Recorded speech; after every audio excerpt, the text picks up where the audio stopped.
welcome to another episode of Breadcast Movie and TV Talk. Here's another episode of me talking about a movie I saw while I was away for a few weeks and had some time to catch up on movies not gotten around to.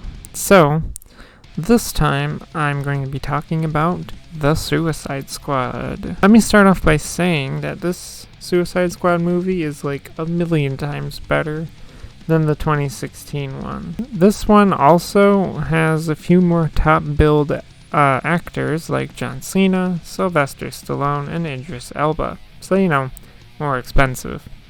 I couldn't actually figure it out until I was looking it up that Sylvester Stallone was the shark guy, and it's kind of like, Vin Diesel playing Groot.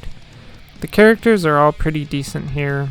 Harley is more or less the same as she had been in her past movies, but I like that. The shark character doesn't say a whole lot, but is definitely responsible for most of the gore in the movie, which I will get to later. There's the rat catcher number 2, that's an alright character that can control rats. You have Peacemaker, whose whole thing is to keep the peace no matter the cost. We have Bloodsport, who reminds me a bit of Will Smith's character in the first Suicide Squad movie. And finally, we have Polka Dot Man, who basically gets made fun of through the whole movie, and when he gets his big moment to shine, he gets crushed. The plot revolved around the Suicide Squad to stop and destroy Project Starfish. They basically fail because of Peacemaker not wanting a flash drive with US government secrets to get out to the public, which it doesn't anyway.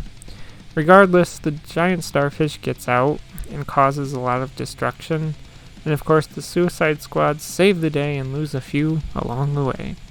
The biggest thing for me is that this movie is a little bit too gory, more so than I would have liked. Like, I can take some gore, but I have my limit, and some moments in the movie definitely met that limit. People getting ripped in half, chopped up in various ways. I just could have done without some of it. And the plot is just kind of weird, because it starts out as like, it starts out feeling like a basic, Suicide Squad movie plot, but then it morphs into now we have to deal with basically a giant kaiju. Overall, it was still a good movie, that it just needed to be toned down a little bit. The Suicide Squad is a good movie. That's all I have to say, so if you want to add to the conversation, leave a comment below. As always, thanks for listening, and goodbye.